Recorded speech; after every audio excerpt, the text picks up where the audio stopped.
that the Trump administration is going to bring to America is so extraordinary. You know, people think the golden age is a statement. It's like saying MAGA, make America great again. This is the greatest country on earth. It is such a great country that we can take care of our citizens and give them their Social Security. We can take care of everyone and give them their Medicaid. But we're going to get rid of so much waste, fraud, and abuse. We're not going to hurt anybody, but we're going to get rid of it. And then we are going to grow this economy in a way that people have never seen.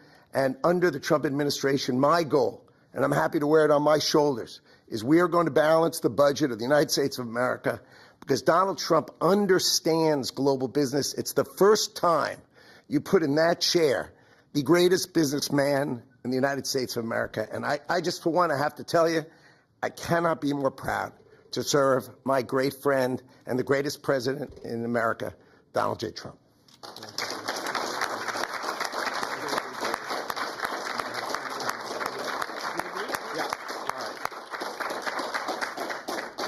So now we get to swear Howard in. Now, we need the actual. We need to sign the commission first. Sign the commission first, okay, Mr. President.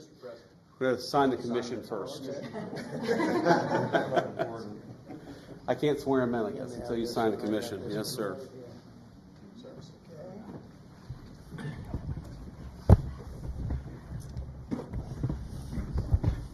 You ready? You sure? It's the last time. You can change your mind. I get to work for you right here. It's better than this. This room never looks so beautiful. It does. And then, how do you like the new look? Now, the desk is a different desk. It's one of 7, but the Resolute desk is being renovated and refurbished after many, many years of service. It'll be back in 4 weeks, in case anybody missed it. A lot of people do.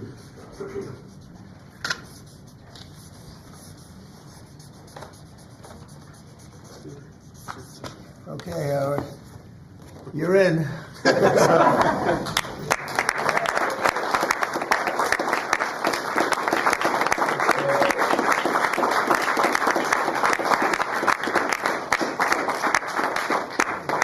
All right, now Howard, come next to your beautiful wife and your beautiful family here. Put your hand on the Bible, raise your right hand, and repeat after me. I, Howard Lutnick. I, Howard Lutnick. Do solemnly swear. Do solemnly swear. That I will support and defend the Constitution of the United States. That I will support and defend the Constitution of the United States. Against all enemies, foreign and domestic. Against all enemies, foreign and domestic. That I will bear true faith and allegiance to the same. And I will bear true faith and allegiance to the same. That I take this obligation freely. I will take this obligation freely. Without any mental reservation. Without any mental reservation. Or purpose of evasion. Or purpose of evasion. And that I will well and faithfully discharge. And I will well and faithfully discharge. The duties of the office on which I am about to enter. The duties of the office on which I am about to enter. So help you God. So help me God. Congratulations, Mr. Secretary.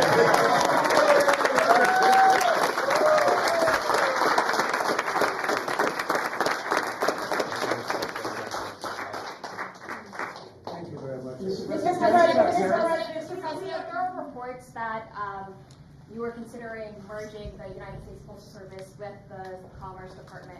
Can you elaborate on if this is something you're considering? Well, we want to have a post office that works well and doesn't lose massive amounts of money.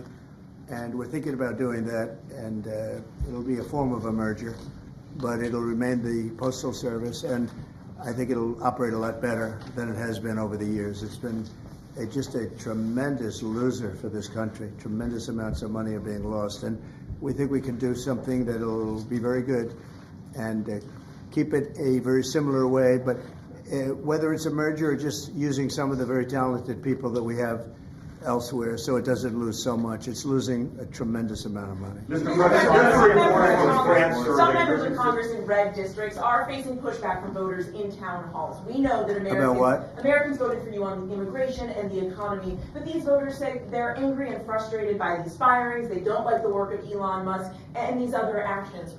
What do you say to them? Who do you work for? I work for ABC News, sir. Who? ABC News. No wonder. Let me just tell you that I have today the highest poll numbers I've ever had. I have today the highest poll numbers of any Republican president ever. We haven't even checked the Democrats, but that's what I was just told. And they like the job that we're doing. They like the job that Elon's doing. He's doing something that a lot of people wouldn't have the courage to do. We want to streamline our country. We want to streamline, because you know why? Because we want our country to survive and thrive. And we're finding billions and billions of dollars of waste, fraud, and abuse. Billions, and I mean numbers like you wouldn't believe. And we haven't even started yet. So it's actually just the opposite. We've polled it, and people are thrilled. They can't even believe it's happening. And it won't affect many people. It'll only affect the people that get caught stealing. The waste, fraud, and abuse is at a level like nobody's ever seen. It's been going on for years. And all you have to do is look at the Social Security rolls, look at some of the things, look at where the money is going. The Attorney General's looking into something, environmental protection, $20 billion. And it's out and out fraud. So I think the people are very happy. Yes, please. Mr. President, I want to ask you about this week, the Secretary spent 4 hours with the European Union trade representative. The European Union has signaled that they would lower tariffs and do a trade deal with the United States. Yeah, the European Union wants to come back. They've treated us very badly, and the European Union wants to lower their tariffs because of the fact we were paying a fortune of tariffs. We couldn't sell a car there. We couldn't sell our farm products there. They wouldn't take anything. Now all of a sudden they're being very nice, and that's going to happen with a lot of others too. The European Union is wanting to lower its barriers at very low levels. They want to now bring their car number, which was extremely high, down to 2.5%, which is the same thing that we charge. That's reciprocal. See, that's what is happening, reciprocal. And I think it's a big start in the right direction with the European Union. Yes. You called President Zelensky of Ukraine a dictator. Do you think that President Putin of Russia is also a dictator? I think that President Putin and President Zelensky are going to have to get together, because you know what? We want to stop killing millions of people. You have young soldiers being killed. If you saw the pictures that I saw of the battlefield from satellite, you've never seen any pictures like that. Soldiers are being killed by the thousands a week, thousands of soldiers a week. As we speak, they're being killed. That's why I want to see a ceasefire, and I want to get the deal done. I think we have a chance to get the deal done. I had to make sure that Russia wanted to do it. It's a war that would have never happened if I was president, but it did happen. So I got stuck with it, and I want to stop people from being killed. You know, it doesn't affect the United States very much. It's on the other side of the ocean. It does affect Europe, and we've put in 3 times more money. We're in for $300 billion. They're in for $100 billion. And, you know, Europe is also doing it in the form of a loan. Biden just gave them money. There was no loan. There was no security. There was no anything. So we're going to either sign a deal, or there's going to be a lot of problems with them. So we're going to sign a deal to get security, because we have to do that. We're spending our treasure. They're spending their blood. They are. And they're very brave in every way you can imagine. But we are spending our treasure on a country that's very, very far away. And it's okay, but we have to be treated the same as Europe is being treated. Europe gets their money back. Europe is basically giving nothing, because they get it back in the form of a loan, and it's a guaranteed loan. We don't get our money back, and we're losing. I mean, we don't want to do that anymore. So we're signing an agreement, hopefully in the next fairly short period of time, that will assure us that we'll get $400 or $500 billion back. We're in there for $300 billion. Now, one other thing, Europe is at 100. We're at 300. We think it has to equalize. In other words, they have to come up with more money, because it has a big effect in Europe. It doesn't have much of an effect on us, because we have a big, beautiful ocean in between. But it does affect. And Biden should have never gotten us into this mess. We had an incompetent president who got us into a mess. But we're going to get you out of it. The same thing in the Middle East. We're going to have some good news in the Middle East. What happened yesterday, the sight of those babies, was not acceptable to anybody. Nobody's seen anything like it. Mr. President, are you going to Moscow? There's a report out of France that you're going to Moscow on May 9th. No, I'm to not. join President Putin. I'm not. And then if I could, sir, just ask you about Kash Patel, who's going to be sworn in soon as your FBI director. Talk to us about your reaction to him getting sworn in, and the fact that many agents across the country are concerned that they will be fired en masse for simply just doing their jobs. No, I think the agents are very happy about Kash. In fact, the agents led the charge for Kash. one of the reasons I loved Cash and wanted to put him in is because of the respect the agents had for him. I think he'll go down as the best ever at that position. And it turned out he was very easy to get approved. You know, I was not sure. He's a tough guy, strong guy. He has his opinions, and I wasn't sure. He turned out to be he went very smoothly. I don't know if he's in the room now. He's going to be in the room very shortly. Where is he? Oh, good. I'm saying the right thing.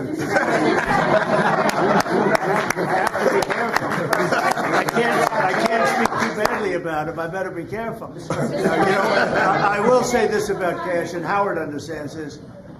One of the reasons that I wanted him is because the agents love this guy, and they respect this guy, and this is what they wanted.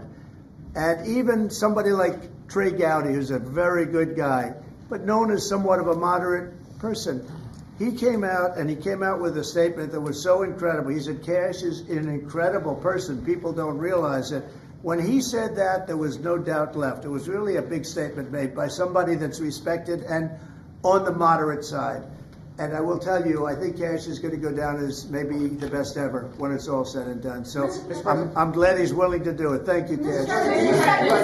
Tim Cook a little bit more. You talked about. What? Can you speak a little bit more about your meeting with Tim Cook? You said that he was going to invest hundreds of billions of dollars. There's specific projects that he spoke to you about. And what were those? All over the country. He's going to start building, and he doesn't want to pay tariffs. And he's going to start building, but very big numbers. You have to speak to him. I assume they're going to announce it at some point, but very big numbers. He was here yesterday. I met with him at length, and Apple is coming here with tremendous dollars. They're going to be spending a lot of money in the United States, more than they've ever spent by a factor of probably 10. Did you were reporting that you were signing a memo later to counter digital service taxes? Well, will you speak? I mean, what are you doing? Reading it? Can't you just say it without having to read it? My question? Yeah. Oh, sure. Bloomberg, we're reporting that you're expected to sign tariffs or a memo later on tariffs on digital taxes. Is there any idea how high you might go? We are going to be doing that. Digital, what they're doing to us in other countries is terrible with digital. So we'll be announcing that. Are we signing it maybe today? Today. And we'll talk about that in a little while. Couple of minutes. Are you going to put the secretary in charge of the Postal Service? He's going to look at it. He's got a great business instinct, which is what we need. And he'll be looking at it, and we think we can turn it around. But it is the Postal Service. I mean, we're leaving the Postal Service, but we're losing so much money with the Postal Service, and we don't want to lose that kind of money. So the secretary and some others that have talent, that kind of talent, we'll be looking at. So how close are you to a minerals agreement with Ukraine, Mr. President? What? How close are you to striking a minerals deal? I think we're with pretty Ukraine? close, yeah. I think they want it, and they feel good about it, and it's significant, it's a big deal, but they want it, and it keeps us in that country, and they're very happy about it. But we get our money back. This should have been signed long before we went in.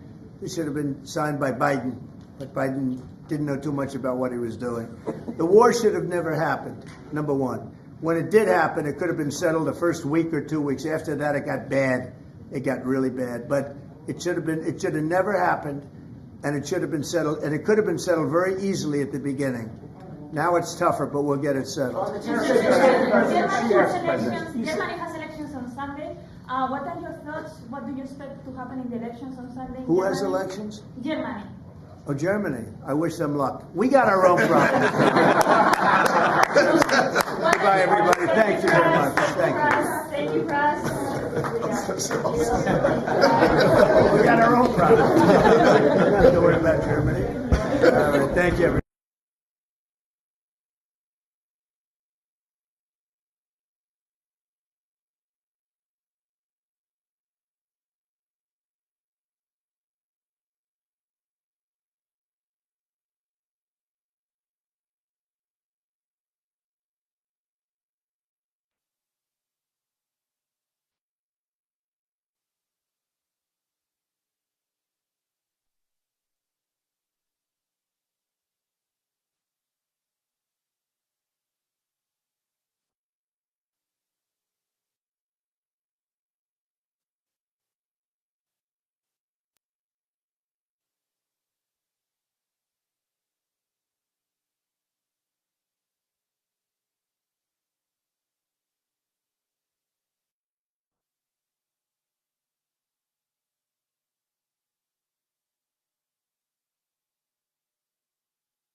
Rebuilt the company step by step, and as he did it, he gave a tremendous amount of the profits and other things to the families of his colleagues who were killed in the World Trade Center on that horrible day.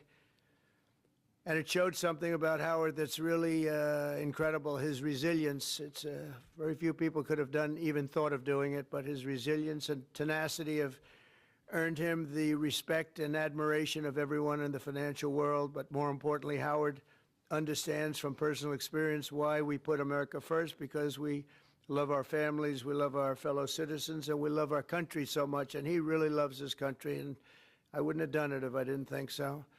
And he's got so many friends in New York and Wall Street and elsewhere. And he has just really, he's a relationship person, and they're always the best, and he's the best at it. As Secretary of Commerce, Howard will work tirelessly to protect our workers and our wealth and grow our economy into the strongest in the history of the world. You know, when he rebuilt the company, it actually became much bigger and much stronger than the original company, which is almost impossible to do. It became hotter than even the original Cantor Fitzgerald. But he's going to be unmatched as an emissary working to get jobs and investments. And his favorite word, and I'm going to move him down to fourth favorite word. First is family, love, God. Not necessarily that order, by the way. I think let's put God first. All right? We'll put God first. You know why? Because we don't want to take any chances. That's why.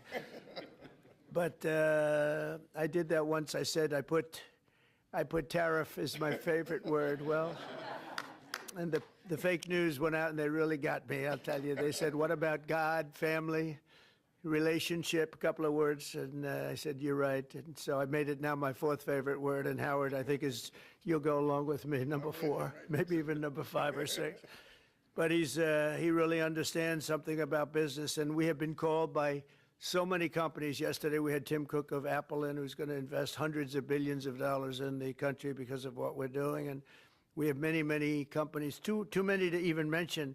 They're coming roaring back into this country.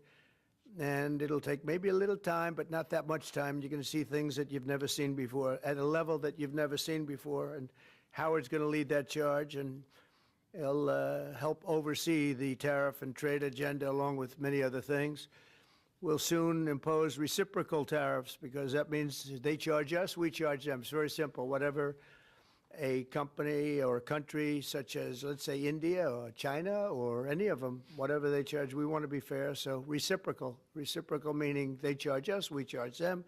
We haven't done that. We've never done that. We were getting ready to do it until COVID hit. We had the greatest economy in the history of the world, and we were just getting started. But the tariffing is going to be very interesting. Howard's going to be in charge of it, and I think you're going to see jobs and money flowing into the country like never has been seen before as we reduce inflation, unleash energy, bring down costs, bring back manufacturing, and lead the world in innovation. Families will flourish and opportunities will skyrocket. We will skyrocket like people haven't seen. It's going to be a really big thing, and I wouldn't feel the same confidence if I didn't have this man on my left. And even though he spent a little bit of his time in life as a Democrat from New York, I'm okay with it because I knew him during his Democrat days, and that's okay. But I just want to say that he is going to help very strongly make America wealthy again, make America great again, and there's nobody that can do the job better. So, Mr. Secretary of Commerce, I just welcome you aboard. There's nothing you can do so big as this. There is no deal you can do that's bigger. Every deal. That's why you can never go back into business, because it seems like small potatoes, no matter how big it is, including even Cantor Fitzgerald. It's all small potatoes compared to what we're doing now. So it's a great honor to have you and your family aboard. Thank you very much, and thank you very much in particular. Thank you very much. Thank you.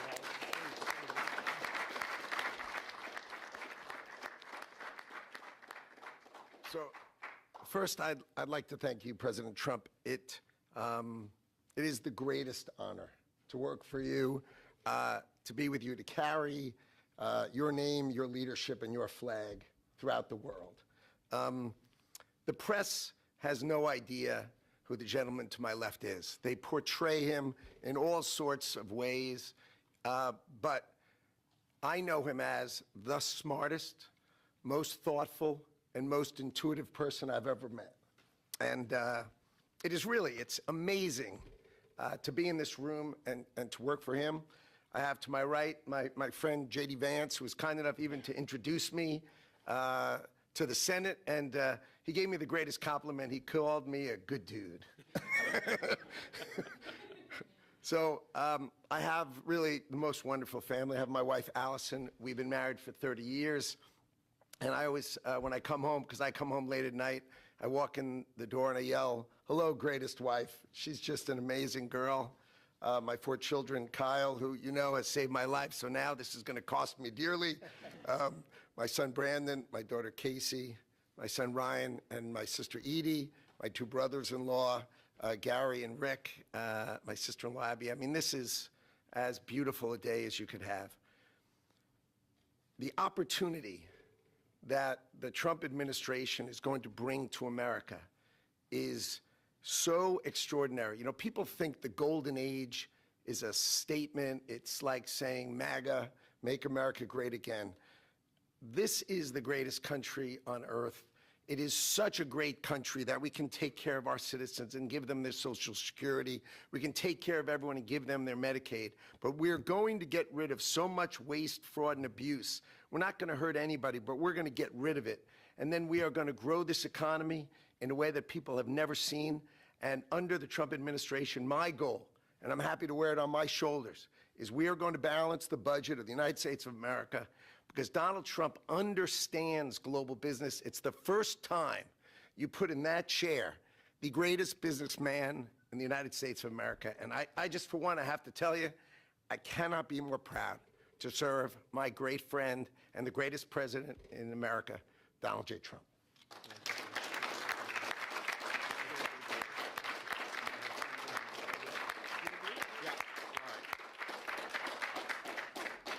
So now we get to swear Howard in. Now we need the actual. We need to sign the commission first. Sign the commission first, okay, Mr. President.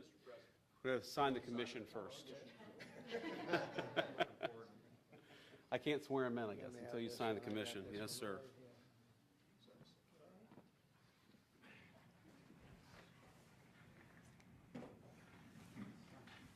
You ready? You sure? It's the last time.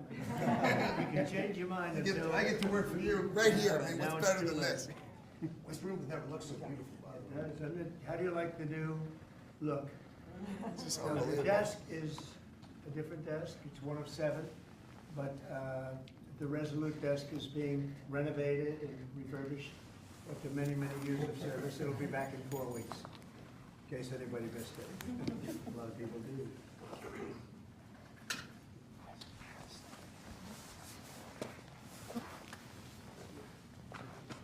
Okay, Howard, you're in.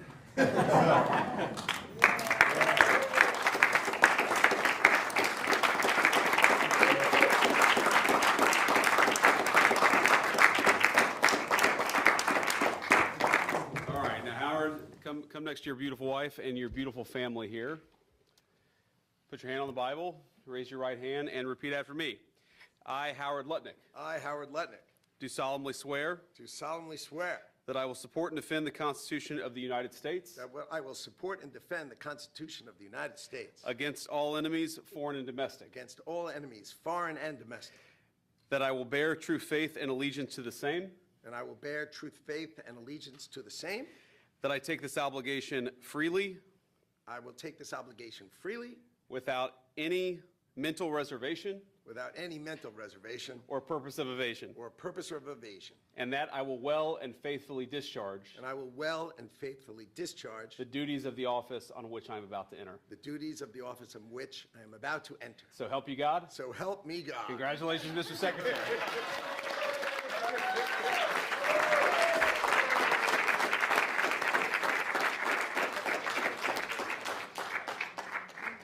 Thank you very much. Mr. President, There are reports that you are considering merging the United States Postal Service with the Commerce Department. Can you elaborate on if this is something you're Well, considering? we want to have a post office that works well and doesn't lose massive amounts of money. And we're thinking about doing that, and it'll be a form of a merger.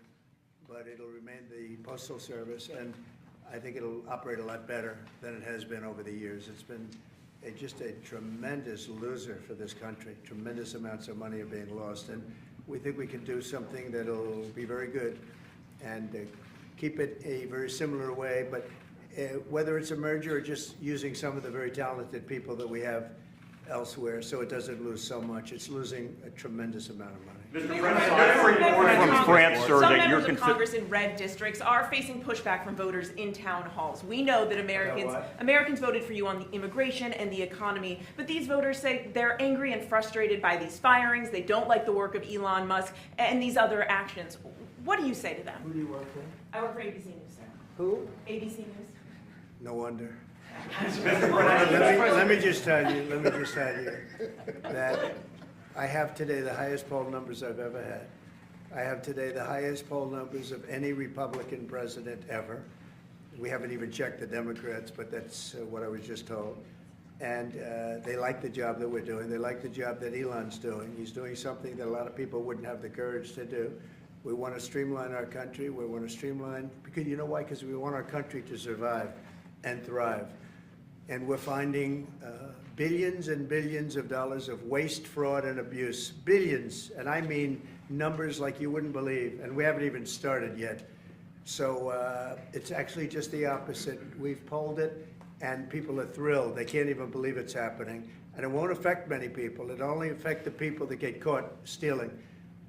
The waste, fraud, and abuse is at a level like nobody's ever seen. It's been going on for years.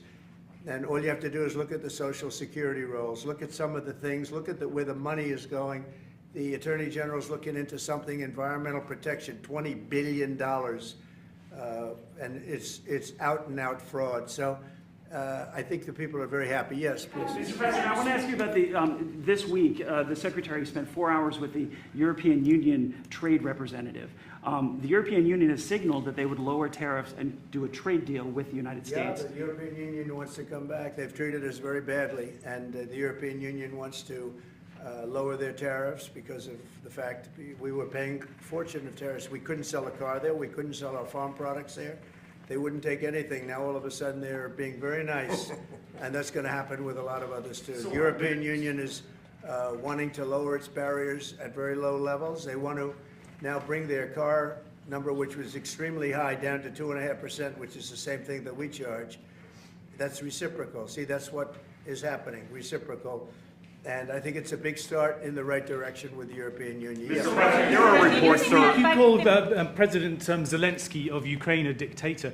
Do you think that President Putin of Russia is also a dictator?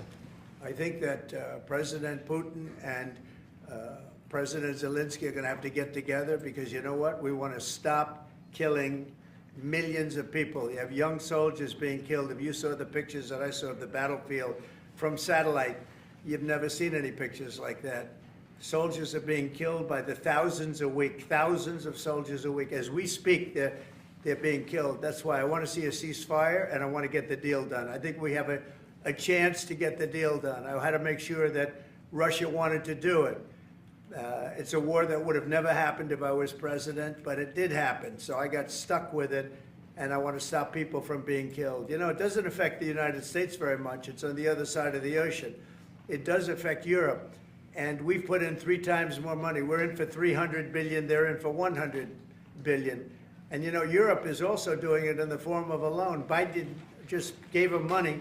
There was no loan. There was no security. There was no anything. So we're going to either sign a deal, or there's going to be a lot of problems with them. So we're going to sign a deal to get security, because we have to do that. We're spending our treasure. They're spending their blood. They are. And they're very brave in, you know, in every way you can imagine. But we are spending our treasure on a country that's very, very far away. And it's okay, but we have to be treated the same as Europe is being treated. Europe gets their money back. Europe is basically giving nothing, because they get it back in the form of a loan, and it's a guaranteed loan.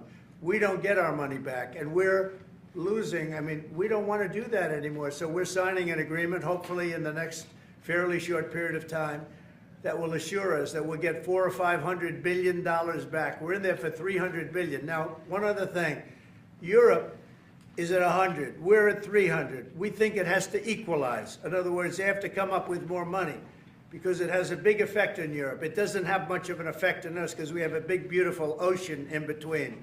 But it does affect. And Biden should have never gotten us into this mess. We had an incompetent president who got us into a mess. But we're going to get you out of it. The same thing in the Middle East. We're going to have some good news in the Middle East. What happened yesterday, the sight of those babies was not acceptable to anybody. Nobody's seen anything like it. Mr. President, are you going to Moscow? There's a report out of France that you're going to Moscow on May 9th. No, to join President Putin. I'm not. And then if I could, sir, just ask you about Kash Patel, who's going to be sworn in soon as your FBI director. Talk to us about your reaction to him getting sworn in and the fact that many agents across the country are concerned that they will be fired en masse for simply just doing their jobs. No, I think the agents are very happy about Kash. In fact, the agents led the charge for Kash. One of the reasons I loved Kash and wanted to put him in is because of the respect the agents had for him. I think he'll go down as the best ever at that position. And it turned out he was very easy to get approved. You know, I was not sure. He's a tough guy, strong guy. He has his opinions, and I wasn't sure. He turned out to be he went very smoothly. I don't know if he's in the room now. He's going to be in the room very shortly. Where is he? Oh, good. I'm saying the right thing. I have to be careful. I can't speak too badly about him. I better be careful. Now, you know, I will say this about Kash, and Howard understands this. One of the reasons that I wanted him is because the agents love this guy, and they respect this guy, and this is what they wanted. And even somebody like Trey Gowdy, who's a very good guy, but known as somewhat of a moderate person, he came out with a statement that was so incredible. He said, Kash is an incredible person. People don't realize it. When he said that, there was no doubt left. It was really a big statement made by somebody that's respected and on the moderate side. And I will tell you, I think Kash is going to go down as maybe the best ever when it's all said and done. So I'm glad he's willing to do it. Thank you, Kash. Talk about your meeting with Tim Cook a little bit more. You talked Say about. what? Could you speak a little bit more about your meeting with Tim Cook? You said that he was going to invest hundreds of billions of dollars. Just specific projects that he spoke to you about, and All like over what the were country, those? all over the country. He's going to start building. He doesn't want to pay tariffs, and he's going to start building. But very big numbers. You have to speak to him. I assume they're going to announce it at some point, but very big numbers. He was here yesterday. I met with him at length, and Apple is coming here with tremendous dollars. They're going to be spending a lot of money in the United States, more than they've ever spent by a factor of probably 10. Did you were reporting that you were signing a memo later to counter digital service taxes? Well, will you speak? I mean, what are you doing? Reading it? Yeah, my Can you question. say it without having to read it? My question? Yeah. Oh, sure. Bloomberg, we're reporting that you're expected to sign tariffs or a memo later on tariffs on digital taxes. Is there any idea how high you might go with We are going those to be tariffs? doing that. Digital, what they're doing to us in other countries is terrible with digital, so we'll be announcing that. Are we signing it maybe today? Today. And we'll talk about that in a little while. Couple of minutes. On the tariff side, Are you going to put the secretary in charge of the Postal Service? He's going to look at it. He's got a great business instinct, which is what we need, and he'll be looking at it. And we think we can turn it around. But it is the Postal Service. I mean, we're leaving the Postal Service, but we're losing so much money with the Postal Service, and we don't want to lose that kind of money. So the secretary and some others that have talent, that kind of talent, we'll be looking at. How close are you to a minerals agreement with Ukraine, Mr. President? What? How close are you to striking a minerals deal with Pretty Ukraine? close, yeah. I think they want it. They feel good about it, and it's significant. It's a big deal, but they want it, and it keeps us in that country, and they're very happy about it. But we get our money back. This should have been signed long before we went in. This should have been signed by Biden, but Biden didn't know too much about what he was doing. The war should have never happened, number one. When it did happen, it could have been settled the first week or 2 weeks. After that, it got bad. It got really bad. But it should have never happened, and it should have been settled, and it could have been settled very easily at the beginning. Now it's tougher, but we'll get it settled. Germany has elections on Sunday. What are your thoughts? What do you expect to happen in the elections on Sunday in Who has Germany? elections? Germany. For Germany. I wish them luck. We got our own problems. Goodbye, everybody. Thank you very much. Thank you. Thank you, press. Everybody else.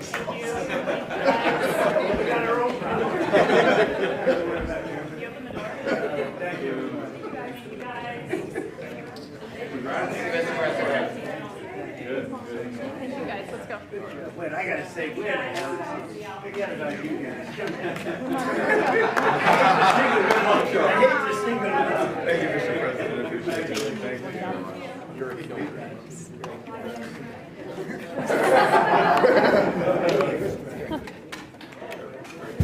Okay. All right, let's hear it for Caroline Levitt. Thank you. Thank you. She's going to be doing the White House press briefing from the CPAC stage, right? No news. Sorry, guys. No way. All right. It's so great to have you here. Okay, so is this your first time at CPAC? This is not my first time at CPAC. In fact, last year when I was at CPAC, we were on the campaign trail with President Trump. Yep. I was doing media row, and I was pregnant with my child. I was wearing this big blazer, and now I have a 7-month-old baby, and we're at the White House. So it's been a good year. Well, for me, it's an honor to be with you and be able to interview you. I do feel like you're kind of like my kid's sister. And I do know that blondes have more fun because my younger sister is also blonde. But, you know, I got to ask you, you know, we're 31 days into this administration. Yes. This historic Trump administration. What's the president's mood? Jubilant, excited, exhilarated, and defiant. And the president is not backing down. We've seen judges in courts acting like judicial activists. We have Democrats who are hooting and hollering outside of empty federal office buildings because we want to simply cut fraud, waste, and abuse from our federal government. And we are not going to be deterred. The president will not be deterred. He is going to continue moving forward, delivering on the promises he made. And look at 30 days, the golden age of America has begun, and we're just getting started. All right, give an insight into, you know, when you walk into the Oval Office, President Trump is there. He presses his button to get his Diet Coke, which is one of the coolest things. And then he sometimes will ask you, do you want one too? And so, and you really don't say no. Even if you don't like Diet Coke, guys, I'm sorry, you don't say no. But, you know, when he comes to you and he says, Caroline, this is what we need to say. I mean, give us an insight as to one of those instances that you can recall that you were like, wow, okay. He's really in charge. We got to get this done. Yeah, I mean, every single day. The president, we joke. Every single day. He's the president of the United States. He's also the communications director of the White House because he dictates the message. He executes the agenda. You know, one of the things I love about President Trump, and I think what makes him such a great leader, is that he's so deeply involved in every decision that is made. Every speech that is written, every executive order that is signed, where most politicians, you just hand them the script and they read it. President Trump cares about every word he is saying and every action he is taking. He's our leader. To the point of putting the period or exclamation point, right? Or the capitalization of a random word, that too. Okay, that's a good one as well. You know, but I got to ask you because, you know, Mark Rubin, that guy who's, I don't know, he makes money or whatever. He said that he made that comment during the campaign about there's no strong or intelligent women around Donald Trump. Those strong and intelligent women, I think, are one of the most critical parts of the White House. Definitely. And how he listens to the women. Tell us about that. Absolutely. Look at the White House and look at the exceptional cabinet that President Trump has put together. Who loves the cabinet team that President Trump has put together? It's amazing. It's amazing. And while we don't care about identity politics, you brought it up, and it's true. The president has appointed Susie Wiles, who is our first female chief of staff in United States history.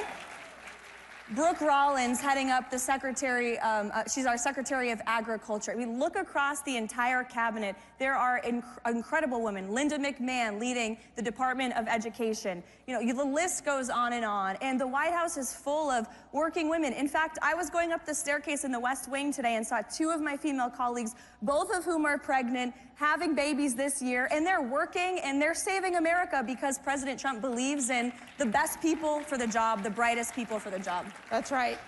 So tell us, okay, that first day, because I remember we were like, okay, it's Caroline Levitt's first press briefing. How many of you people were watching out there? So of course, as the older sister, I'm like going, I better start praying right now. And we're both Catholic, so I'm like praying to like Mary, the saints, everybody else, Jesus. I'm like, Jesus, come on, just cover. When you walked into that White House press briefing room, now you were there beforehand as one of the press assistants, but this is different. This is like one of the most important jobs of the administration. How did you feel? Yeah. And what was your focus? Like, how did you know, okay, I'm ready, I mean business? Yes. Well, there's extensive preparation that goes into each briefing, and I'm so blessed to have an amazing team at the White House who helps me prepare. I brought 3 of our big guns yesterday. We had Stephen Miller and Mike Waltz and Kevin Hassett join me at the podium to celebrate 1 month. And I lean on the policy experts in the building and, to figure out what is fake news versus what is truth. So a lot of preparation, a lot of reading, talking to the president to understand his thinking. And then when I got to the podium, I realized the president is delivering on everything he said he was going to do, which makes my job as his spokeswoman easy, because I'm not working for a politician who's lying and we have to spin. I'm working for a man who said things and he's delivering on those things every day. Now, I remember, because I worked in the first administration, and the press secretary at the time, I was a strategic communications senior advisor for President Trump, and our press secretary at the time was now Governor Sarah Huckabee Sanders, who will be on stage with me tomorrow. But I remember those exchanges between Sarah and this guy, let me remember his name, wait a second. The CNN guy, Jim Acosta? Oh wait, he's not on CNN anymore. That's right. He was like, it was just so, I would say, you don't mind the aggressive questions, you take the aggressive questions, but it was just always to the point that it was like, how do you destroy Donald Trump? How do you destroy the individuals of staff? It was so, when they do say Trump derangement syndrome, and I do think that there's also Elon Musk derangement syndrome happening too with the media, because they don't know how to handle it. How do you view that differently from the first administration till now? Because it was a lot of dealing with Russian hoax at the beginning, special counsels. It was constant because the media was trying so hard to, and they never apologized, right? They didn't apologize about the Russian hoax. Yeah, that's right, they didn't.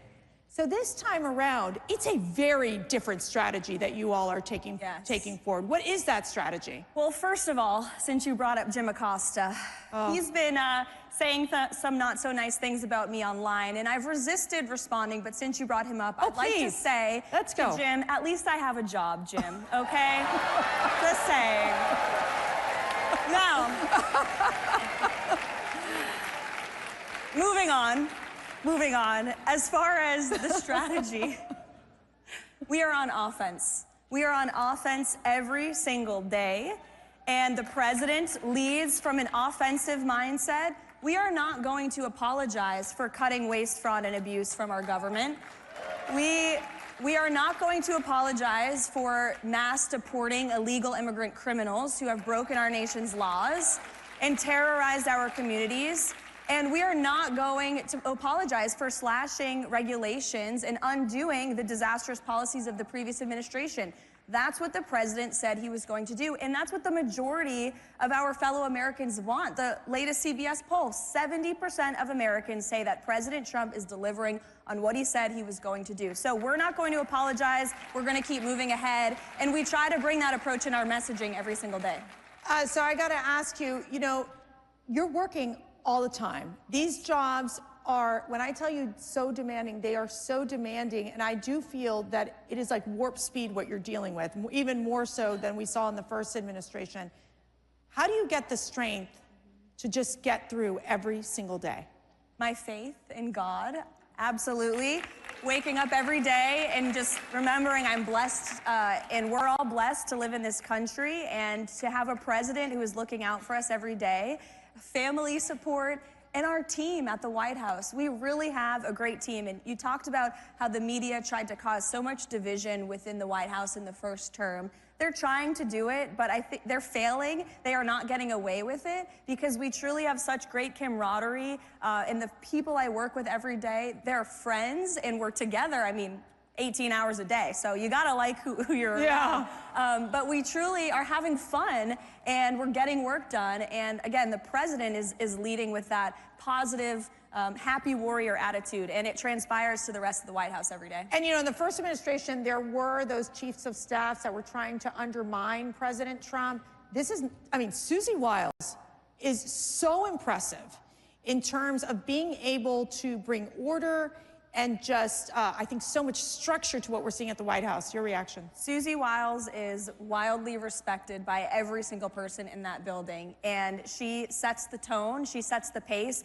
She's like that person in your life that you'd never want to disappoint. Like, you'd never want Susie Wiles to look at you and be disappointed. Everybody just has the utmost respect for her, especially the president. And they have a great relationship, and she's done a phenomenal job. She led the most historic campaign in American history and the biggest victory on November 5th. And we're so grateful to have her at the White House. Now, I remember when I met Caroline, she was running for Congress in New Hampshire. Yes. And I mean, the energy and the charisma of this young woman. How old were you at that time? Oh gosh, I wasn't Like even old enough to be in Congress when I started the campaign. I was 23 years old and turned 25 in the midst of it all. So what lessons did you learn during that campaign? And I watched you in action to what you are able to apply that to your job today. So many lessons. First of all, running for office was an incredible experience, and I think it helped prepare me a lot for this job. But obviously, you know, public speaking, not being afraid, and just doubling down on your positions and your values. And grateful for the experience. Glad I lost the general election because this job is a heck of a lot more fun. Yeah, no kidding. Well, you realize something in life, and you appreciate this. God has a plan, right? God has a plan for every single one of us. And, you know, with disappointments that come in life, then come other great opportunities and great things. Okay, so let's talk about the Gulf of America. Okay. So okay, tell me what happened with the AP. Give me what's going on here. So it's just us, right? It's just us. Okay. Well, I really would love to answer this question, but upon driving over here from the White House, I actually learned that I have been sued by the Associated Press. Oh, that means, okay, we cannot, okay. Yeah. Wait, personally? We'll see them in court. Wait a second, personally? Yes. Yes. See, this is what these people do. It's called lawfare. You can't say it. I'll say it. It's called lawfare, people. That means I'll probably get sued in the next 30 minutes or so.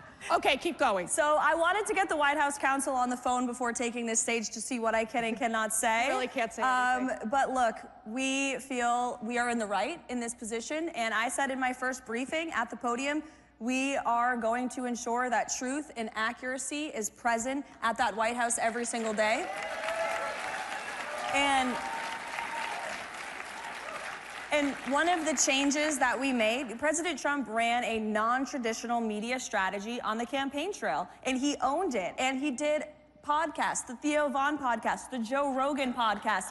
He went places that no other politician has ever wanted to go, and it helped him earn votes, it helped him earn support, and we wanted to continue that approach at the White House. So we've added the new media seat in the White House briefing room. That's been fantastic. Thank you. Yes. We are inviting podcasters and influencers and independent journalists who aren't constrained by this legacy media bias to join us. They deserve the privilege of covering the President of the United States just as much as any other legacy media outlet who has spewed lies about President Trump for years. Lies about President Trump, lies about the people who work for President Trump, lies against people like yourselves. This is what the media, so many in the media have done. I'm not saying all of them, because there are some good eggs out there for sure. But there is definitely the sense that they drove this narrative, that they pushed this leftist agenda. Didn't they forget to talk about Biden's mental decline for quite some time? Yeah. That was a narrative that they just ignored, I guess, the cover-up of the century. What were they doing? Sitting out there in the White House just like eating popcorn and going, yeah, why isn't he coming out to speak to us And they didn't cover it. And I was so glad that Stephen Miller called out the press yesterday in the briefing. I'm not sure if you guys saw that. But he said many of the people in that room covered up Biden's mental incompetence. And he is right.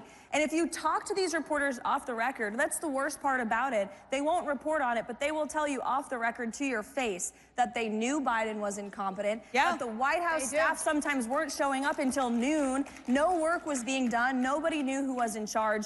We all knew the truth in this room, and they tried to tell us, don't believe your lying eyes. He's, has all this energy and spirit. It was always a lie, and shame on the media for peddling it. Ken, there's this thing called the press pool, and they walk. So President Trump, he's in the Oval Office with all of his executive orders, the blue binders, and there they bring in the press pool, and he loves it. He thrives on it. Tell me about those exchanges. I just feel like the press, they're really, I mean, I don't know if they can work these 24-hour cycles of President Trump's new administration. I mean, can they? They're exhausted. They're exhausted. Don't you think they should just take a vacation at this point because they just can't keep up? Well, we've signed 73 executive orders. Actually, the president was signing 2 more when I left the White House, so 75 executive orders. Quadruple the number of Barack Obama, double the number of Joe Biden in that same period of time. He is outworking every president ever, and the media can't keep up. But that first day, President Trump was, think about this, he was inaugurated, swore the oath of office, goes to the White House, sees his old office for the first time, the Resolute desk, and he says, let's invite journalists into one of the most intimate spaces of the American presidency in the Oval Office, and I'll take questions from them on any topic they want for more than an hour. This is the most transparent and accessible president we have ever had, despite what the media wants to say. So, you're a mom. I am. Isn't that fabulous? It's the best thing ever. It's the best thing ever. It is. And I will tell you, in my time at the White House, it was with Sarah Huckabee Sanders, Ivanka Trump, Kellyanne Conway, Brooke Rollins. Between all of us, we had 19 kids. I just, goodness gracious, a lot of kids. It's a huge sacrifice. It's a huge sacrifice. But you look at your son, Nico, and why are you doing what you're doing? For him and for all of the other children in this country, we have a country to save. And, I want my son to grow up in a free and patriotic America that we can be proud of. And thank you. I try to remind myself of that. Thank you. Thanks. Thank you. Thank you. All right, one more question here. So yesterday I asked Vice President J.D. Vance. Yes. Who's great, by the way? Who loves our Vice President? I mean, seriously. The best. I asked him the question, what is your message to young men? There's a lot of young women out there, young girls who really admire you. I mean, in addition to being the youngest press secretary in history, really doing the work that you're doing and just being so strong while you're doing it. It's so admirable. What's your message to these young women? Stay strong, speak the truth, and don't let anybody tell you you can't achieve your dream or you can't get to that next step. Just believe in yourself, because there will be a lot of people who don't believe in you, who cast doubt on you, who talk bad about you. Screw them. It doesn't matter. It doesn't matter. Ladies and gentlemen, Caroline Lovett, your press secretary. Thank you. A little stage prop. All of you guys too. Thanks, guys. Have a seat. So, that was something. I am become meme. Yeah, pretty much. I'm just living the meme. It's like there's living the dream and there's living the meme, and it's pretty much what's happening, You're like, I think you're bigger. I mean, Doge started out as a meme. Think about it. And now it's real. Isn't that crazy? It is crazy. But it's cool. Let me ask you this. a year ago, if someone had told you you'd be at CPAC and working with the president to absolutely shred the government, the swamp, whatever you want to call it, would you have ever believed that? No. No? Me neither. But it's cool. This is awesome. And I just want to say, thanks for your support. I mean, you guys are, So, I mean, we're trying to get good things done, but also, have a good time doing it, and, and have, a sense of humor, So, I mean, the left wanted to make comedy illegal, Like, you can't make fun of anything. So then it's like, comedy sucks. It's like, nothing's funny. You can't make fun of anything. It's like, legalize comedy. Yeah. Legalize comedy. And we've shifted the entire culture in just the last few months. The whole culture of this country has shifted dramatically just because of that election. Yeah, exactly. Freedom of speech, having fun again. It seems like we should have a good time, I mean, it's a great time. Everybody in this place is so excited, and when you talk to conservatives, everybody's happy. Yeah. And everybody feels this great sense of relief because we were going to hell for about 4 years. It really felt bad. Yeah. Especially toward the end, it felt really bad. Yeah, I thought we were sort of heading for a point of no return, really. Yeah. Until that's why it was so essential that President Trump win the election, and that there be a Republican majority in the House and Senate, which, thanks to you, that has been accomplished. Yeah. Yeah. Well, I want to ask you, one of the biggest questions I have for you is, you've been, politically, you weren't really on one side or the other for a long time. You're a businessman. A lot of people, they stay away from it. Now you're on a side, and you've chosen a side. You're sitting here in a MAGA hat. What's it, how did that happen? What was the moment It's dark Gothic MAGA. That's a good one. Was there a specific moment? Was there a moment that it all changed? Yeah, when I realized I was a fool. But no, I was, I guess, yeah, I mean, I'd say I was politically neutral for quite a while. Leaning a little Democrat. How do you go from that to this? Yeah, no. How does that happen? Well, did they go crazy? Yeah, they did go crazy. Yeah, they went crazy. No, I mean, the whole cancel culture and it's trying to stop freedom of speech and infringe upon people's personal freedoms. They just want state control of what you say. They want to, take away your guns. And the reason they want to take away your guns, so there's nothing you do to oppose them. So it's sort of like, I just like, we just need to restore the fundamental elements of what made America great, which is freedom and opportunity. Yeah. We're seeing a lot of these freedoms disappearing in the West. It's not just about America. We're all watching Europe and knowing that they're about 50, 100 years ahead of us, right? Because they got an early start. And we're watching how they're devolving. And you're trying to save it from happening here. No, I mean, in Europe, they put people in prison for memes. Yeah. I'm like, that's insane.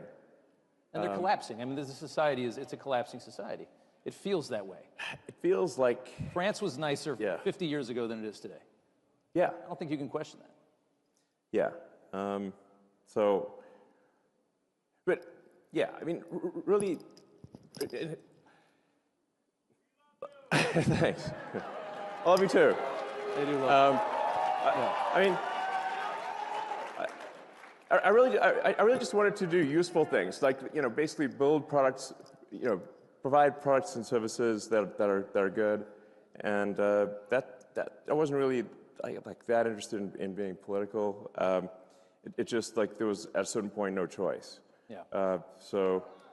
Yeah. Well, can I ask you on the same side of that coin, what's it like from going neutral to being vilified, largely vilified by the media? What? No. Really? I mean, you turn on some of these channels, brother. I mean, they're angry at you. Does it bother you at all? Does it get to you? I mean, when they're chanting for my death, I suppose that's a little, you know. Not good. But then, like, the song's not even that good, and it's like you call that a death chant? That's nothing. Please. They've been singing a lot lately. It's not even good Yeah. music. There's a lot of music lately. It's not good music either. Yeah. Yeah. So I would say that watching what you're doing with Doge is just people love it. I mean, I've always looked at the government, and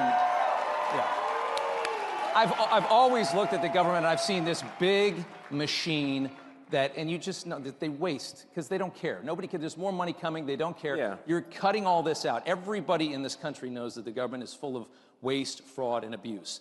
And you're doing the work, and the Americans love it. Watching their reaction politically to this, I can't believe how bad they are at responding to this. I don't know how you're going to sit there and scream and cutting waste out of the government and try to win another election. How do you try to win on that? Well, at this point, I'm not sure how much of the left is even real. Yeah. You know. How much was propped up by our money? You know. Yeah. Like literally, you see like these sort of fake rallies where there's like hardly any people, and the media will like frame it and like get all 6 people in the frame, but there's like nobody else is there. Like just it doesn't have popular support. But then you learn that like there's hundreds of billions of dollars going to these so-called NGOs. And it's your tax dollars that are funding things that are fundamentally anti-American. And they're propping up their narrative. Yes. A lot of that government money has been propping up a left that I don't think is as strong as they made it seem. In fact, a massive amount of your tax dollars is going to legacy media companies. Yes. Directly from the government. The government wants to take over media. Yeah, it's terrible. Yeah. That's why we have X. Yeah, and that's why you spent $44 billion. I mean, that's a lot of money. I mean, more than it was probably worth. But there was a message. Freedom is priceless. Priceless. Yeah. Probably one of the most important investments this country's ever seen. If you got to protect the First Amendment, it's not much more important than that. Yeah, I mean, I got a lot of criticism, and people said, well, that proves he's a huge idiot from look, he bought it for whatever, $44 billion, and now it's worth like 8 cents. And it's not worth 8 cents. But there's it was essentially to buy freedom of expression, Once that's gone, it's all over. It's all over. Yeah. Descent into tyranny is really quick after that. Yeah, I mean, like it's all the sort of federal money going to media companies is what helps explain why the legacy media all says the same thing at the same time. Yeah. Like, isn't it like it's like weird? Like you can put them up where it's like like when they're mouthpieces for the state. For the state. Yes. And that's what we've come to know.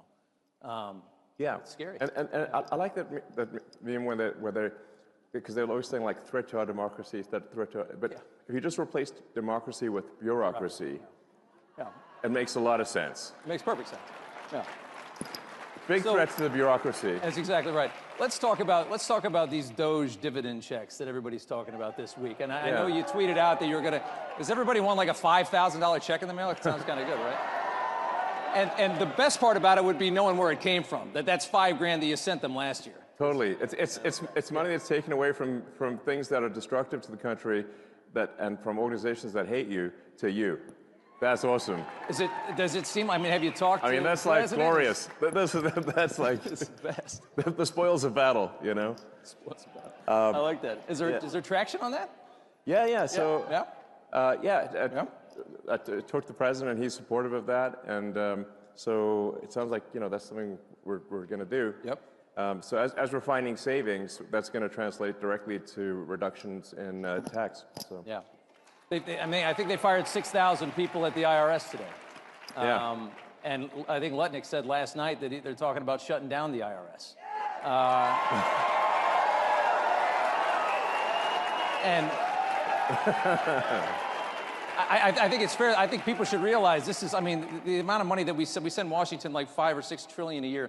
That is such an ungodly amount of money. I mean, what do they say? They say like 1 trillion seconds is like 30 years or something like that. I mean, that's how much we send them, and they seem to never have enough. There must be a lot you can cut. No, absolutely. People ask me, what's the most surprising thing that you've encountered when you go to D.C., when you're in D.C.? And I said, well, the most surprising thing is the scale of the expenditures and actually how easy it is to, when you add caring and competence where it was absent before, you can actually save billions of dollars, sometimes in an hour. Yeah. It's Billions. wild. And then they scoff at it and say, oh, a few billion here, there. I mean, the way they're talking about it, you can see they don't care. It's such little money compared to how much they're used to wasting. That's what's really scary.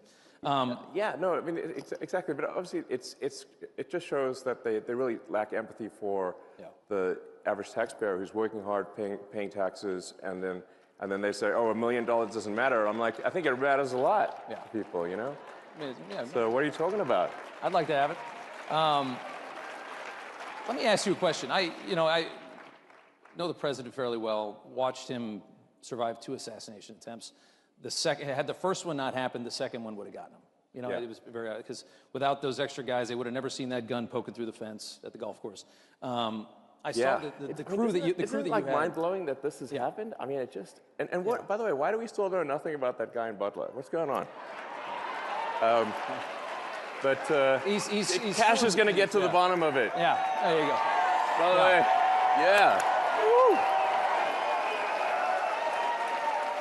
Woo. Confirmed just a couple hours ago, but I saw that the security detail that you had come in is enormous. Well, it's not that enormous. Maybe it should be bigger. I don't know.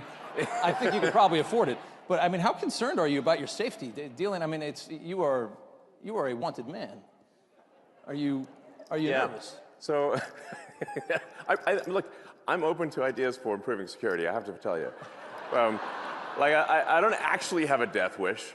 I think, but it's not that easy. I mean, but I have I've had even people like President Bukele from El Salvador who managed to put in prison I don't know 100,000 murderous thugs, and he was he called me. He's like, I'm worried about your security. I'm like, you're worried about my security?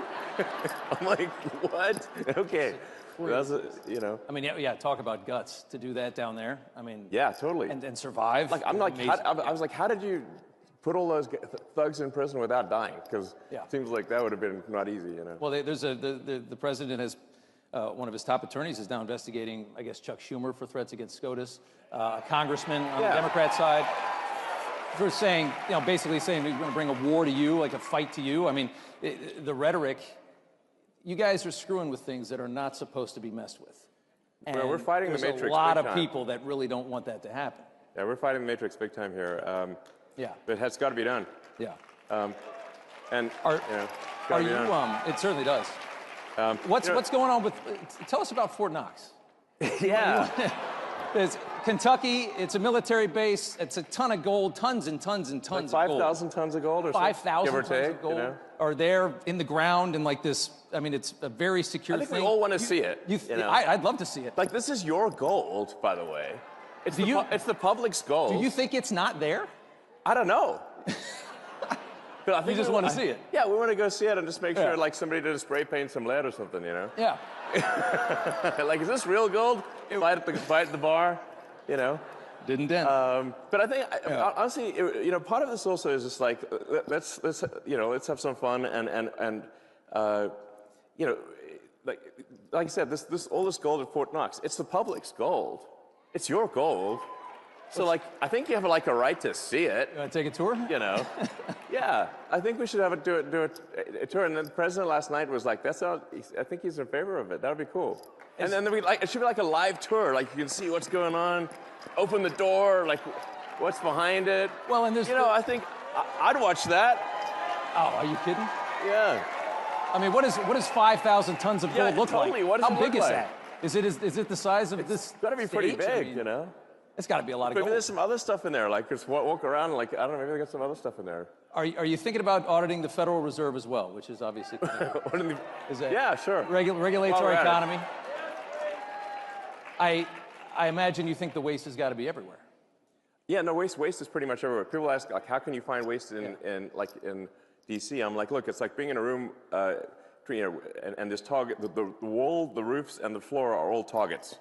So it's like, you're going to close your eyes and go shoot in any direction. Because you can't miss, you know? So it's pretty wild. Like you just push on things a little bit and you save billions of dollars. Like just a little bit, you know? It's wild. It's scary, isn't it? It's really that's why I say it really is underrated. If you add caring and competence, how much things improve. Yeah. And you know, and we just find so many totally crazy things, which, you know, we're sharing with the public. We post everything we learn. You know, just you know, so you can see it. You know. What do you? I mean, like, it's like, isn't it like it's totally wild? Like we just did like a check the database on Social Security. Like it says how many alive Americans eligible for Social Security are there? And according to the database, it's over 400 million. And we're like, wait a second. And how many are getting? How old are they again? Yeah. And then like we found like one person in there is like 360 years old. I'm like, what, do they know Ben Franklin years or before the something? revolution. I mean, you know, America didn't exist before at that time. Like so. Yeah, we were colonies. You know, maybe it's just me, but I think it's a red flag. I don't know. But are there indications that that there were checks going to those people or any of those people? Well, yeah. That's, I guess, the question, right? I mean, I get the Social Security Administration is dumb, but are they paying these people? Are they that dumb? I don't know. A bunch of money is going out from the Social Security Administration, and in fact, from all entitlements programs. $72 billion in waste in like 7 years. That's $10 billion a year. Well, I think the fraudulent payments. The rough estimate from Government Accountability Office is over $500 billion of fraud a year. $500 billion. And how long of a time? Per year. Per year? On Social Security? No, on all... on all government? On all entitlements. All entitlements. All entitlements, yeah. It sort of actually makes sense when you look at the thing from a top level and say, like, okay, there's $7 trillion of spending by the government. What percentage do you think is fraudulent? Okay, exactly. Like a conservative estimate of the $7 trillion would be 10%. Conservative. Probably a little higher than that, yeah. Exactly. Feels like a quarter out of every dollar, right? But if the fraud's only 10% of $7 trillion, you've got $700 billion of fraud. Yeah. And by the way, it's like really easy to take advantage of the federal government. It's very easy. So. Very easy. Look at COVID. Yes. Everybody got rich during COVID. I mean, look at all these scammers. I mean, it's unbelievable. It looks like, in terms of the COVID payments, there was something like $200 billion of COVID payment fraud taken by fraudsters out of the country. Out of the country, yeah. That's like I think, listen, if there's going to be fraud, it should at least be domestic. Yeah. So, you know. But they managed to get $200 billion out of the country. I'm like, what? Didn't we notice that?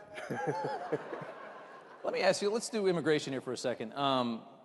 You know, there's this move now that Trump's latest thing is that he's going to cut funding, any kind of money that ends up in the hands of illegal immigrants. So if you're funding these sanctuary cities and states, that's how they thrive, right? They're paying for these hotels. That's all federal money. If you got a hotel in your city, in New York, you got all these hotels full of migrants, that's not state money. That's the feds are covering that. He's going to cut all that.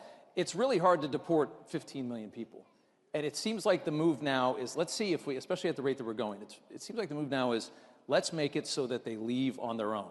If there's no longer a dole system for them, if they can't get their hands on hotel rooms and money, they're going to go back, especially if there's no work. Well, I think it's really important for people to understand that the Biden administration sent any possible money that they could if there was money they could send to facilitate and amplify illegal immigration, they sent it. Okay, they took money from FEMA meant for helping Americans in distress and sent that money to luxury hotels for illegal immigrants in New York. That is an outrage. Yeah. They actually did that. And not only that, even after the president signed an executive order saying it has to stop, the FEMA, the sort of whatever deep state bureaucrats still pressed send on $80 million last week to go to the Roosevelt Hotel in New York and other places last week. And now they're mad that it got stopped, and they're like trying to sue to have it be restored. It's like the gumption is You think they're creating a new voter class? Would you think that was the goal when they opened up the borders for 4 years? Create a new voter class, get them citizenship, get them in, green cards, vote. A lot of these things, like you don't actually have to assume some grand conspiracy. You just need to look at basic incentives. Benefits. So if the incentives, fundamentally, if the probability that an illegal is going to vote Democrat at some point, whether it's cheating, but eventually they can become citizens. But if the probability is like 80, 90%, you just look at California, which is supermajority Dem, and then the incentive is to maximize the number of illegals in the country. That is why the Biden administration was pushing to get in as many illegals as possible and spend every dollar possible to get as many, because every one of them is a customer, every one of them is a voter. Yeah. And so the whole thing was a giant voter importation scam. Pretty obvious. Very obvious. Yeah. And then moreover, then they actually created the CVP1 voter app thing, where they were, which is like where they would literally fly people in. It's not like like at the point at which people are being flown in at your expense. We're sending planes. Building a wall up, doesn't fly matter. them over the border. Yeah, they're literally flying them in. No other country in the world would do something like this. Nobody is this stupid. Yeah, and then we found that it was like $100 million contract given to some guy in London, actually, oddly enough, for the CVP1 app. So they're flying illegals into the swing states. Yeah. And if you've got like a margin of victory of maybe 20,000 people, and you fly 200,000 illegals into that state, it's not going to be a swing state for long. Change the numbers eventually. Maybe in 4 or 8 years, you're talking about It's perpetual just a matter power. of time. It's a long game. It's just a matter of time. Yeah. So it might take like a year for an asylum seeker or something to get a green card, and then 5 years for the citizenship. It's an investment that is guaranteed to pay off. Yeah. Just a question of when. They all remember who brought them in and who left them here. Exactly. Exactly. I want to go back. I want to talk about Biden. This is a big deal. Like I think a lot of people don't quite appreciate that this was an actual, real scam at scale to tilt the scales of democracy in America. It's treasonous. Treason. Yeah. One more Biden question. I remember when they would do the electric car stuff, they would always try to box you out, even though you have the only electric car anybody wants. You said, I think this week, that you think that Biden left these astronauts up in space because he didn't want to give you an opportunity to save them, make NASA look bad, make the private sector look better, make you look good. Do you believe that? Yeah, no, absolutely. So, of course. I kind of agree. Why would he want to let you help them come down when you're supporting the president? The Biden administration was attacking me next level. Yeah. The Department of Justice, or Injustice under the Biden administration, was. Yeah. They were suing SpaceX. They're suing SpaceX for not hiring asylum seekers, and we're like, but it's actually illegal for us to hire asylum seekers because rocket technology is covered under ITAR rules, which means it's an advanced weapons technology. Yeah.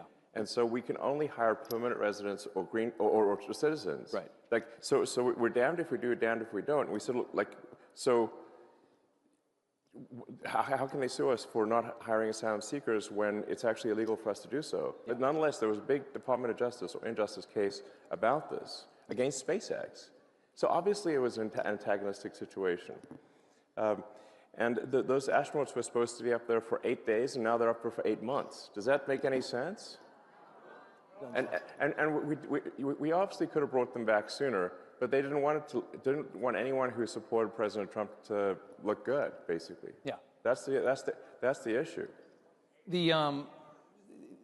A lot of them are saying right now that the reason that you want to get into Social Security, that you want to get into all of these into Treasury and things like that, is that you're looking for personal information and you're trying to make more money. Yeah. I've never met anybody as rich as you that cared less about money in my life. Every time I hear a story about you, you're sleeping on a couch of some other guy in a city that you could buy the entire thing. Yeah, I don't think you care about money, do you? No, actually, I mean, listen, like if I steal some Social Security, I can finally buy nice things. Yeah. You know? Finally.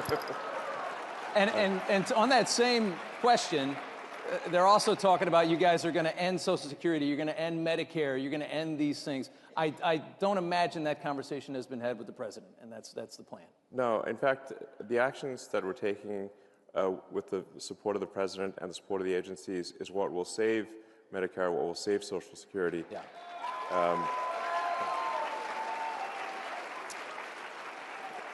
And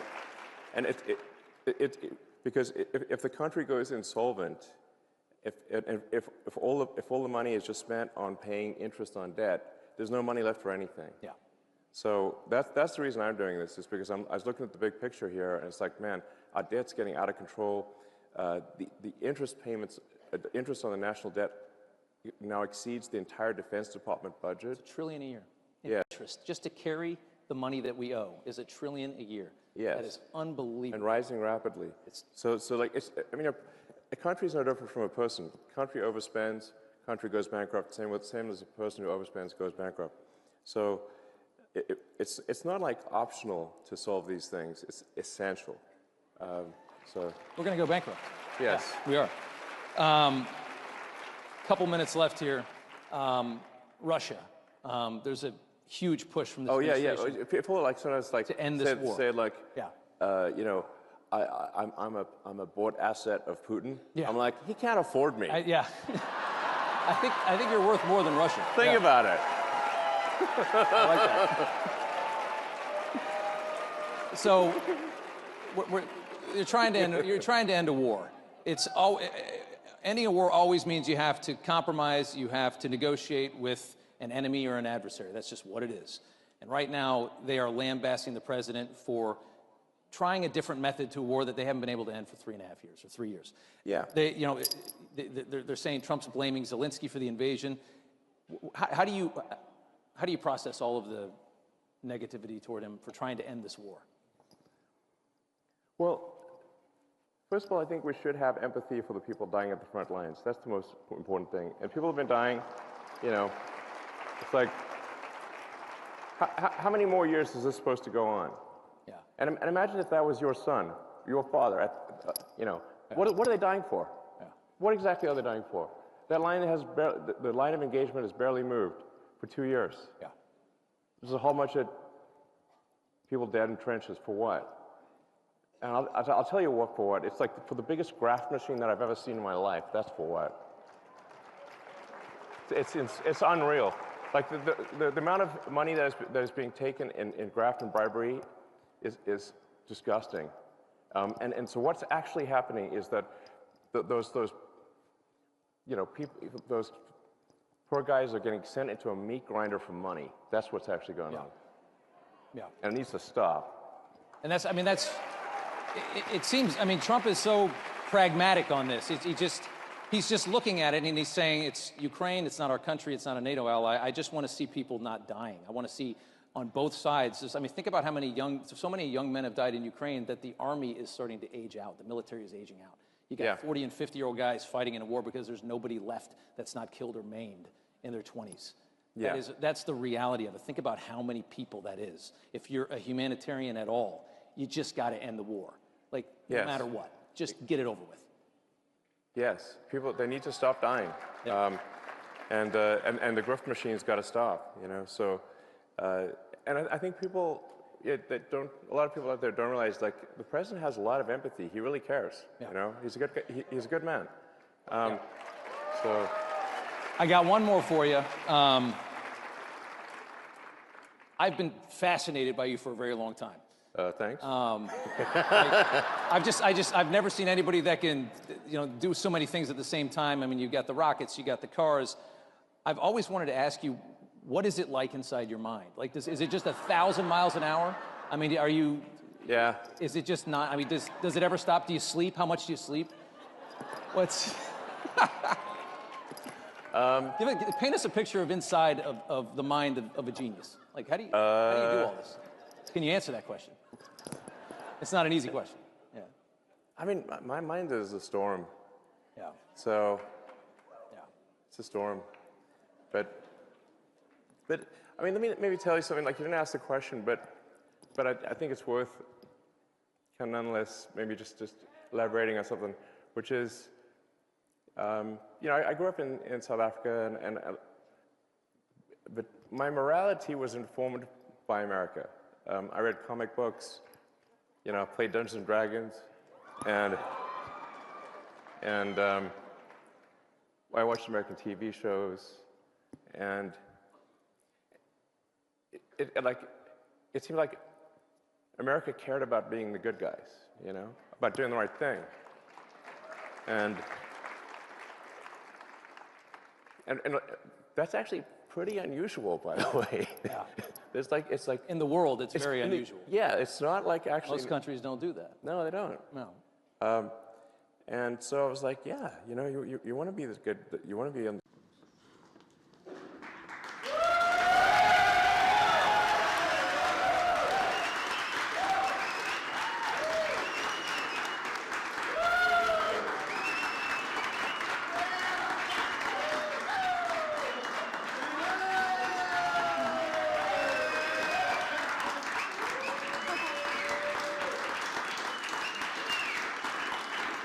Thank you all for being here today to celebrate Kash Patel. And I want to hurry and get him sworn in because I'm the happiest person today ever. All right, here we go.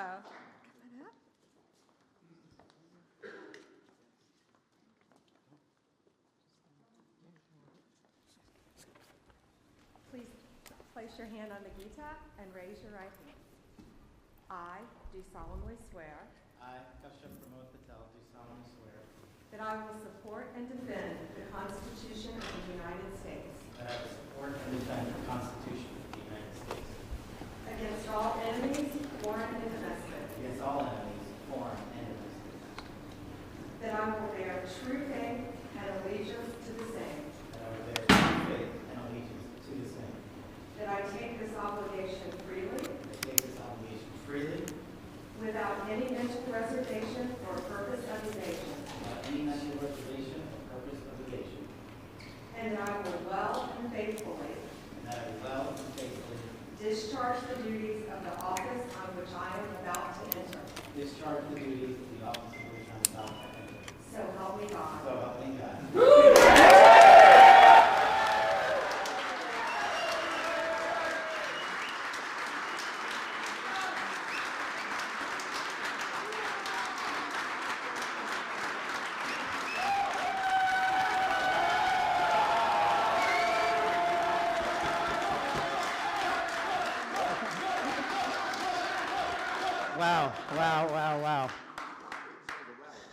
Wow.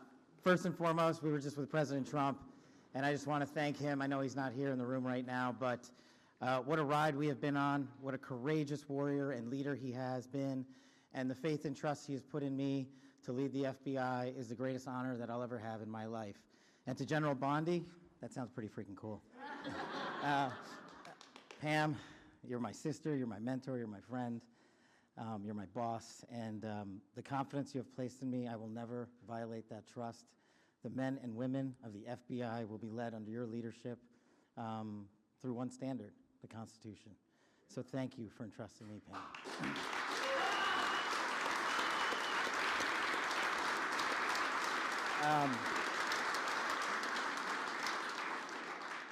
Oh man, this is effing crazy.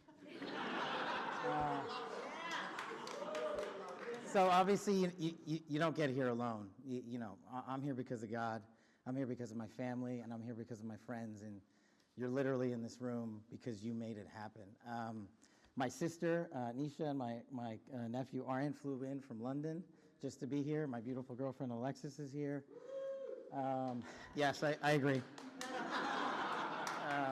My aunts and uncles are here. They've come from all over the country. I am living the American dream. And anyone that thinks the American dream is dead, just look right here. You're talking to a first-generation Indian kid who's about to lead the law enforcement community, the greatest nation on God's green earth. That can't happen anywhere else.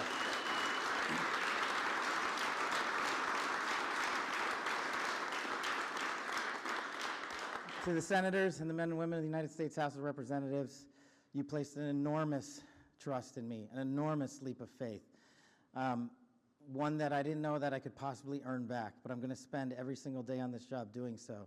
The fact that you placed the confidence you did in me has inspired me to reach new heights at this job. I promise you the following. There will be accountability within the FBI and outside of the FBI, and we will do it through rigorous constitutional oversight starting this weekend.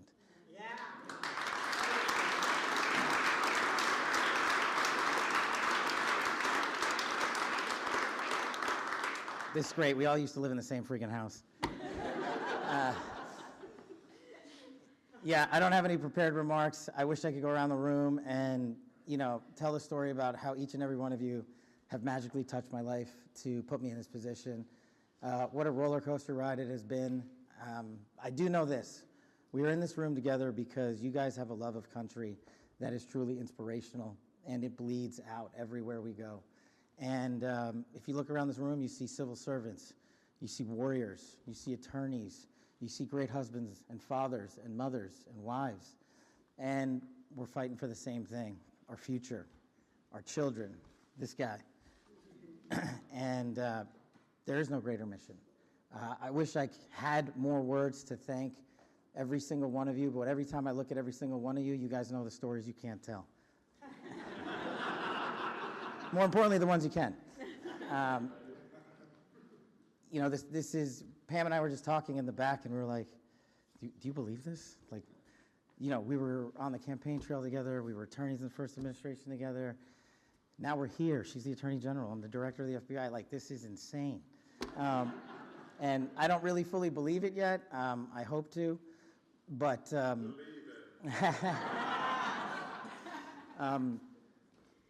I'm just not here without you guys. And look, I know the media's in here. And if you have a target, that target's right here. It's not the men and women at the FBI. You've written everything you possibly can about me that's fake, malicious, slanderous, and defamatory. Keep it coming. Bring it on. But leave the men and women of the FBI out of it.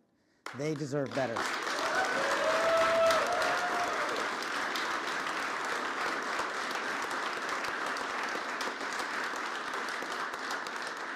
And for those of you who think that there's going to be a two-tier system of justice, not with Attorney General Bondi. There's a singular system of justice for all Americans, and there will be accountability. And the reason that this mission is so important is simply the following. 100,000 people last year raped. 100,000 people died of CCP fentanyl overdose and heroin. 17,000 homicides. Violent crime is out of control. We cannot have a United States of America where that is acceptable, where someone dies every 30 minutes, where someone ODs every 7, where someone's raped every 6. That cannot be allowed to continue, and it will not be allowed to continue. Our national security mission is equally as important. Anyone that wishes to do harm to our way of life and our citizens here or abroad will face the full wrath of the Department of Justice and the Federal Bureau of Investigation. And if you seek to hide in any corner of this country or any corner of this planet, we will put on the world's largest manhunt, and we will find you, and we will decide your end state, not you. We will uphold the Constitution. We will uphold ourselves to the Constitution. The men and women at the FBI, I have your back because you have the backs of the American people. You will be held to the same high standard. Any deviation from that standard will not be tolerated at this Federal Bureau of Investigation. The men and women at the FBI who make us safe deserve better, and they are going to get it with our leadership and your support. God bless America, and God bless every one of you. I love this country.